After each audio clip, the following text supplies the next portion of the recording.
Oke, dalam nama Yesus, darah Yesus. Oke, tercurah darah Tuhan, darah Yesus, darah Yesus, darah Yesus, darah Yesus, darah Yesus. Kita lama mulutmu untuk berbicara. Oh, shikara. Oke, terus izinkan Roh Kudus membakarnya dalam nama Yesus, membersihkan rohnya, membersihkan pikirannya. Oke, memperbarui semuanya dalam nama Yesus. Shikara lama terus shikara lama shikara dalam nama Yesus, dalam nama Yesus, dalam nama Yesus, dalam nama Yesus, dalam nama Yesus, dalam nama Yesus. Oke, Roh Kudus penuhi dia, penuhi.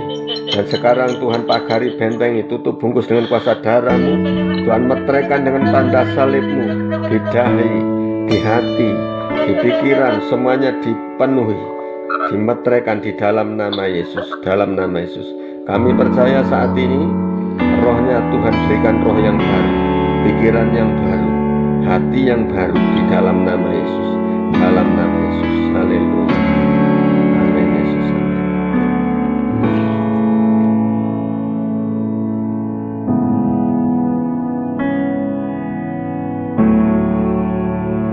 Bacakan. Begini firman Tuhan, Kejadian 13 ayat 10.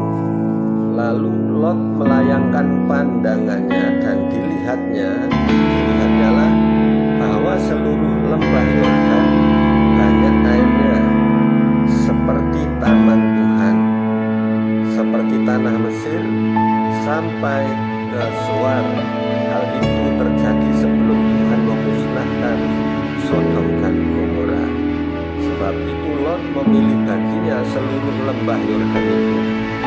Lalu ia berangkat ke sebelah timur dan mereka berpisah. Lalu Abraham menetap di tanah Kanaan, tetapi Lot menetap di kota-kota lembah Yordan dan berkemah di dekat Sodom. Adapun orang Sodom sangat jahat dan berdosa terhadap Tuhan. Setelah Lot berpisah daripada Abram, berfirmanlah Tuhan kepada Abram, pandanglah sekelilingmu dan lihatlah dari tempat engkau berdiri itu ke timur dan ke barat dan ke selatan. Ya, coba ayat 15 ini biar. Sebab seluruh negeri yang kau lihat itu akan kuberikan kepadamu dan keturunanmu untuk selama-lamanya. Ya.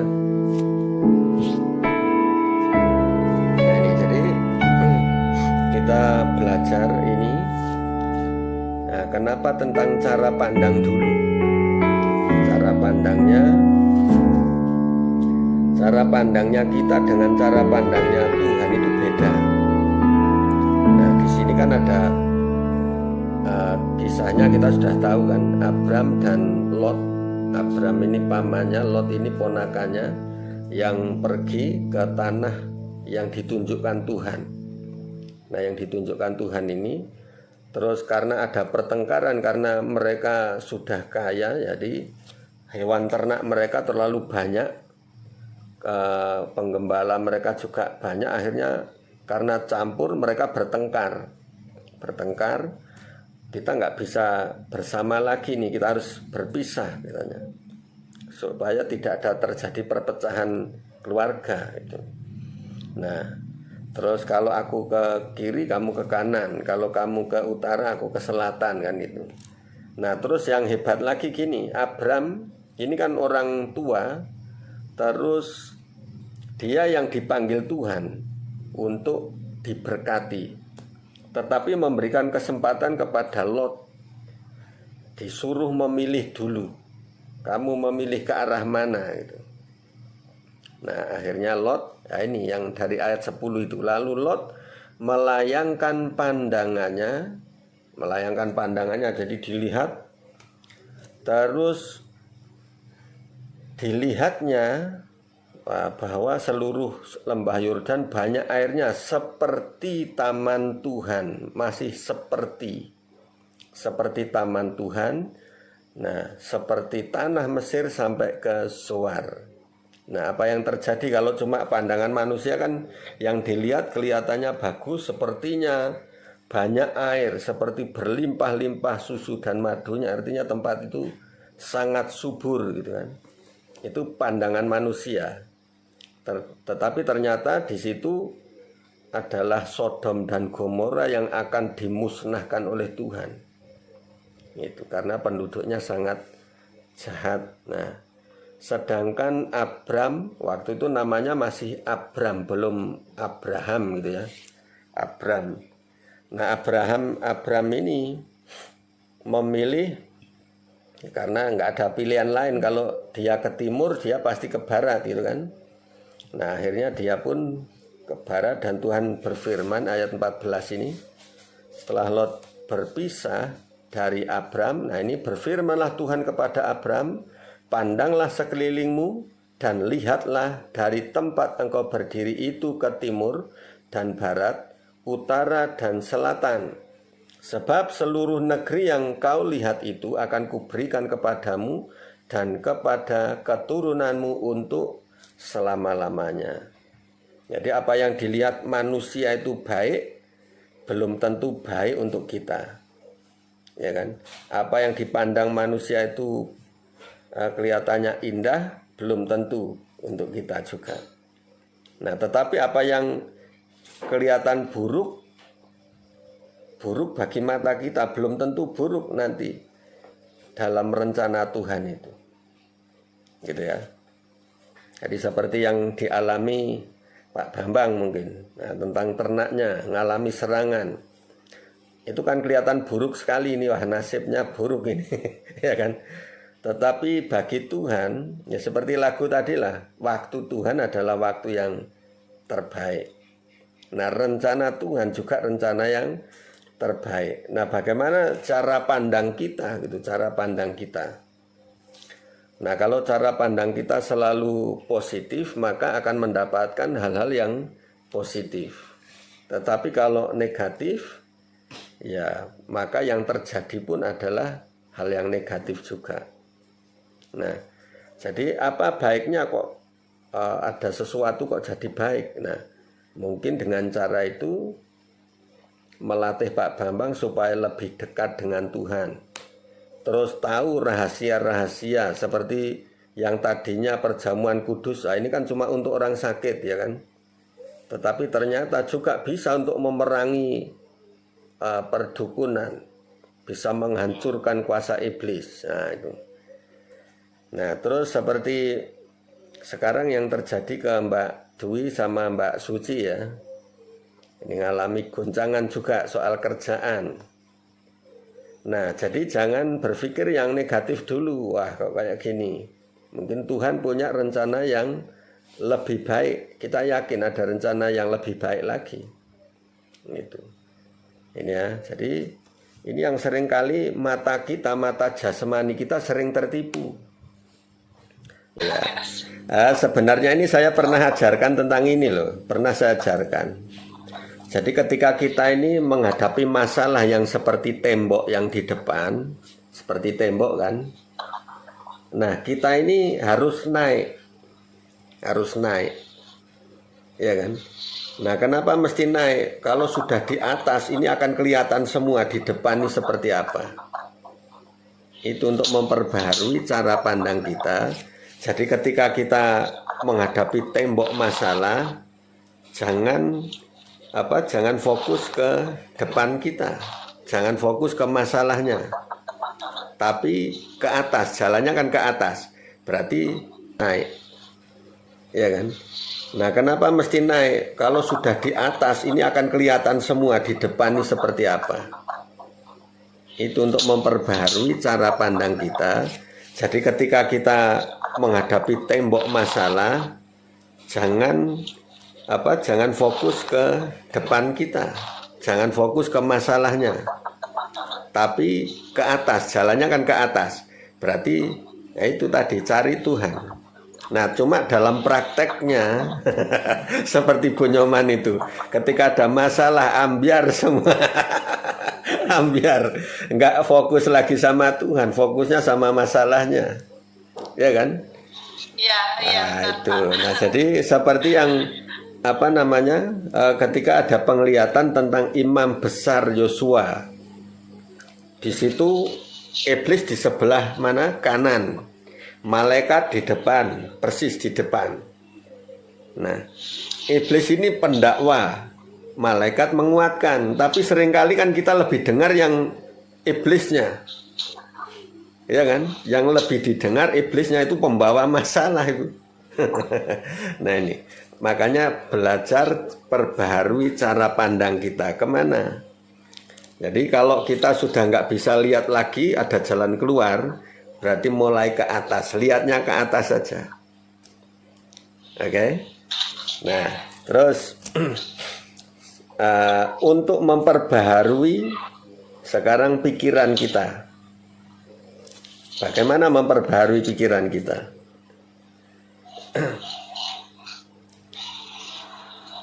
Gimana Bu Rio? Pemikiran kita. Pemikiran mungkin Pak ya, banyak mendengar firman Tuhan dari Oke ya. Terus? biar mendengar hal yang baik. Oke. Terus pikiran kita juga nggak negatif. Nah. Oke ya. Ada lagi untuk memperbarui pikiran. Bu Febi gimana Bu Febi? Ya, dengan firman Tuhan jangan terpengaruh dengan apa kata orang. Oke. Jangan Simpel. dengar suara dunia. Oke. Terus untuk memperbaharui batin tadi gimana? Untuk memperbaharui batin, karena di sini ada 3 itu, cara pandang, cara berpikir, dan batin atau roh kita yang harus diperbaharui ada 3. Kalau untuk batinnya,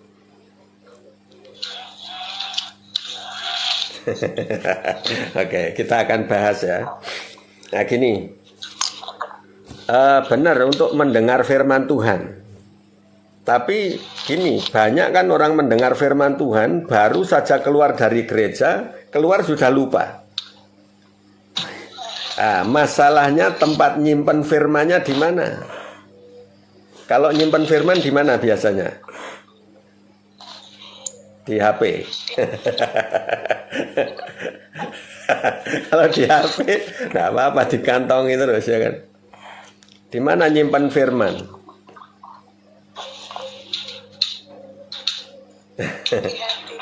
Di hati, oke.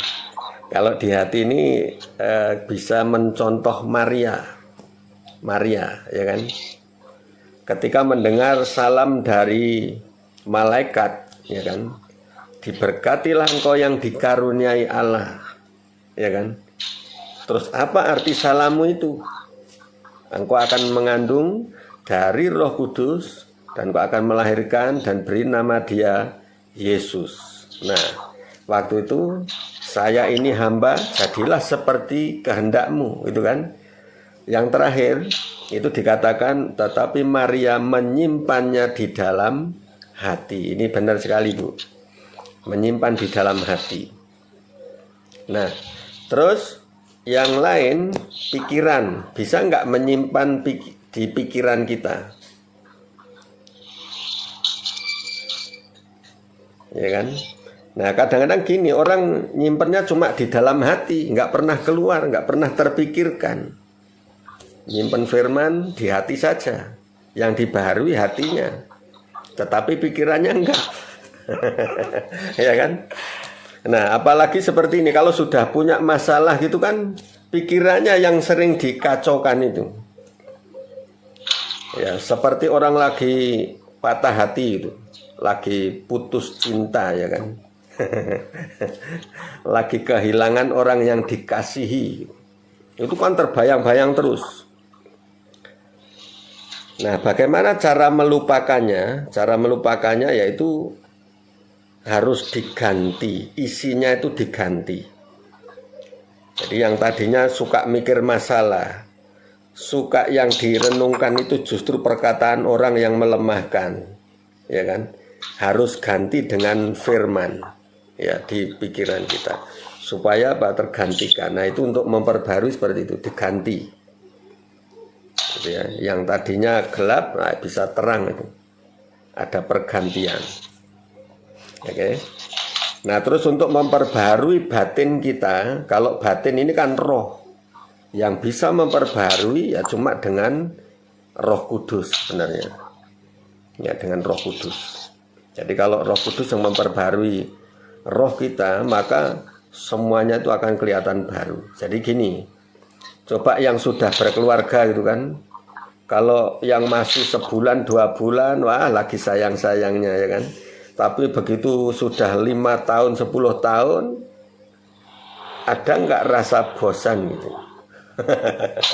Ya kan, wah butuh yang baru lagi nih. Nah, sebenarnya bukan suami atau istrinya yang harus ganti, tetapi hatinya, hati kita ini loh harus digantikan, batin kita diperbarui.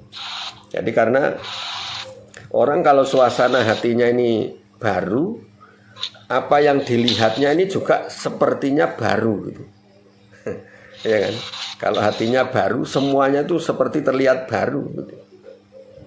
Ya. Ada sesuatu yang beda gitu.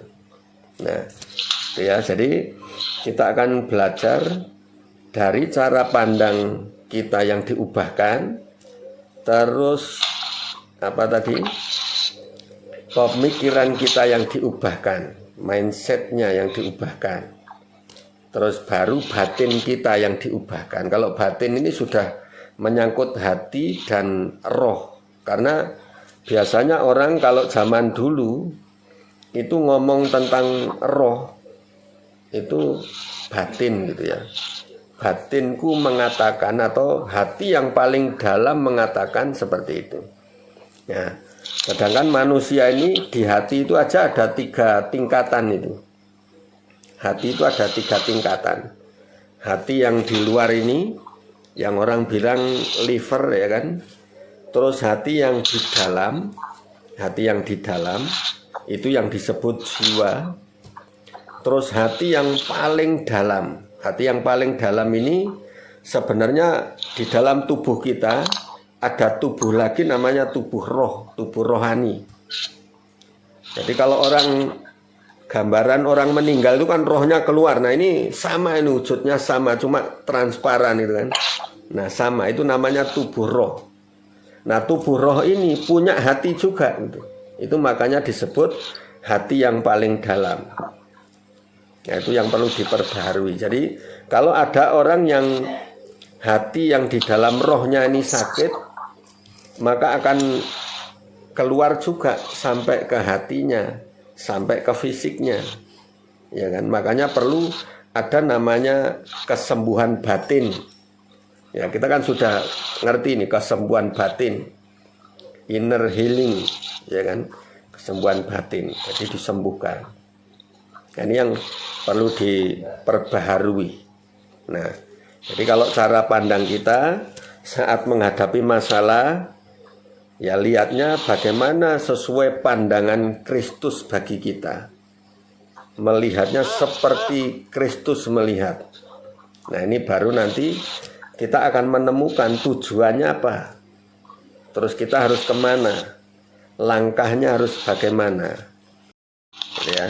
Jadi iman dan hikmat. Iman untuk sesuatu yang tidak terlihat, jadi mengatasi masalah yang tidak kelihatan. Misalnya dengan ada serangan kuasa kegelapan, ada sesuatu yang sepertinya tidak mungkin, sulit untuk dijangkau, ya kan? Ini dengan iman. Sedangkan hikmat itu untuk mengatasi masalah yang kesulitan yang secara nyata. Misalnya hadapkan ke suatu masalah yang sangat besar, sangat sulit. Nah, itu karya hikmat Tuhan seperti ini. Ketika Salomo untuk memilih mana ibu yang benar, anaknya yang mana itu. Nah, dengan cara Salomo mengambil pedang, sudahlah biar adil, anaknya kita bagi, dibelah saja katanya. Anaknya dibelah. Supaya apa? Supaya adil katanya. ya kan? Jadi belum tentu loh kalau soal duniawi apa yang dibagi rata itu belum tentu adil itu sebenarnya, ya kan? Nah, ketika Salomo berkata biar adil dibelah aja menjadi dua dari atas ke bawah. Nah, terus akhirnya ada satu ibu yang berkata sudahlah saya ngalah, biar anak ini untuk ibu itu, ya kan? Ketika Salomo melihat ketulusan ibu ini, barulah dia tahu inilah ibunya yang sebenarnya. Karena ibu yang satunya ngomong gini, ya tuanku belah saja, lebih baik kami sama-sama tidak punya anak. Nah ini kan ibu yang palsu ini. Kalau anaknya beneran pasti akan menyelamatkan dengan cara bagaimanapun, ya kan? Dia mengorbankan diri, harus kecewa, enggak apa-apa, yang penting anaknya selamat. Nah ini baru kelihatan bahwa dia adalah ibunya. Jadi dengan ini Salomo tahu inilah. Jadi hikmat ini satu kecerdasan, suatu pengertian yang di atas rata-rata. Nah karena ini secara supranatural ya, supranatural ini benar-benar di luar kemampuan manusia biasa gitu. Nah tapi setiap manusia ini juga punya hikmat, ada namanya hikmat manusia. Orang yang terlalu cerdas juga hikmatnya tinggi juga. Nah terus sekarang fungsinya hikmat itu seperti apa?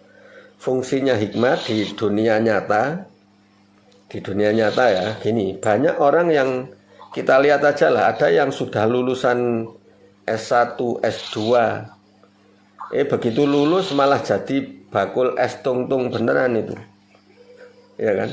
Saya pernah lihat itu orang-orang keliling gitu, ini sudah S1 loh ini, nah, itu kaget juga ini S1 malah jualan es itu. Nah tetapi ada yang cuma lulusan SMA, justru ada yang lulusan SD kok malah jadi bos gitu, ya kan? Nah Untuk jendela kamar itu 2 kali, jam 3. Terus semalam saya mimpi saya itu seperti ada di KKR gitu Pak ya. Terus kayak ada serangan iblis itu untuk mengambil suara saya gitu waktu saat ujian penyembahan di dalam KKR itu. Tapi saya tetap dalam mimpi itu saya tetap bilang Tuhan Yesus tolong saya, sampai saya merasa suara saya itu udah mau hilang.